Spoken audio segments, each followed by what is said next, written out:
పీఠాపురం మండలం బి కొత్తూరు గ్రామానికి చెందిన జాతీయ గ్రామీణ ఉపాధి పథకం ఫీల్డ్ అసిస్టెంట్ అవినీతికి పాల్పడుతున్నాడని అతనిపై చర్యలు తీసుకోవాలని కోరుతూ గ్రామస్తులు డిమాండ్ చేశారు. సోమవారం కాకినాడలోని జిల్లా కలెక్టర్ కార్యాలయం వద్ద బి కొత్తూరు గ్రామానికి చెందిన గ్రామస్తులు ధర్నా నిర్వహించారు.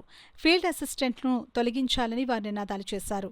ఈ సందర్భంగా బి కొత్తూరు గ్రామస్తులు మాట్లాడుతూ ఫీల్డ్ అసిస్టెంట్ అవినీతికి పాల్పడడంతో గతంలో ఒకసారి సస్పెండ్ అయ్యాడని 2023-24 సంవత్సరంలో సోషల్ ఆడిట్ రిపోర్టులో కూడా అవినీతి ఆరోపణలు నిరూపణ అయిందని, ఈ నెల 13వ తేదీన ఏపీడీ వచ్చి గ్రామసభ పెట్టి ఉపాధి హామీ కూలీల సమక్షంలో విచారణ జరుపగా తాము చేసిన ఆరోపణలు రుజువయ్యాయని వివరించారు.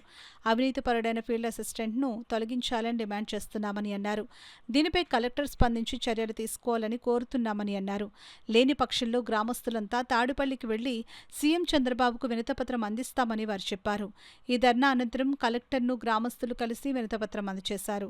ఈ కార్యక్రమంలో బి కొత్తూరు కూటమి పార్టీల నాయకులు దుడ్డు రాంబాబు, దుడ్డు నాగబాబు, అనసూరి సత్యబాబు, శ్రీపతి సుబ్రహ్మణ్యం, పెద్ద సంఖ్యలో గ్రామస్తులు పాల్గొన్నారు. విషయాలన్నీ మరి దొంగ పీడి గారికి మేము చేరవేశాం. అలాగే మరి మా పిఠాపు నియోజకవర్గం అయినటువంటి పవన్ కళ్యాణ్ గారికి కూడా ఈ విషయాలన్నీ చేరవేశామండి. కానీ మాకు ఎటువంటి న్యాయం జరగలేదు. జరగకపోవడానికి కారణం ఏంటంటే కొంతమంది రాజకీయ నాయకులు ప్రలోభ పెట్టి వాళ్ళు మళ్ళీ ఫీల్డ్ అసిస్టెంట్ పోస్టులో యథావిధిగా వేసుకోవాలని చూస్తున్నారు. దానికోసం ఏంటి మేము కలెక్టర్ గారికి వినతి ఇవ్వడానికి వచ్చాం. ఈ కలెక్టర్ గారు కూడా మాకు న్యాయం చేయకపోతే రేపు సోమవారం నాడు మా బి కొత్తూరు గ్రామం నుండి 2 బస్సుల మీద 200 మంది మరి మంగళగిరి వెళ్ళి గౌరవ మరి ముఖ్యమంత్రి చంద్రబాబు నాయుడు గారికి వినతి ఇవ్వడం జరుగుతుందండి.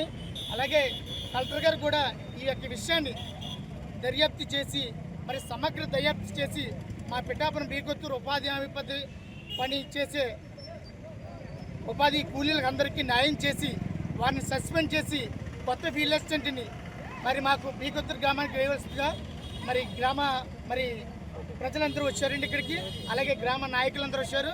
అలాగే కలెక్టర్ గారికి కూడా వినతిస్తున్నామండి. ఈ వినతిని సమగ్ర దర్యాప్తు చేసి మాకు మంచి చేయవలసిన కోరుచున్నాం. అలాగే మాకు సహకరించినటువంటి మీడియా మిత్రులు కూడా నా యొక్క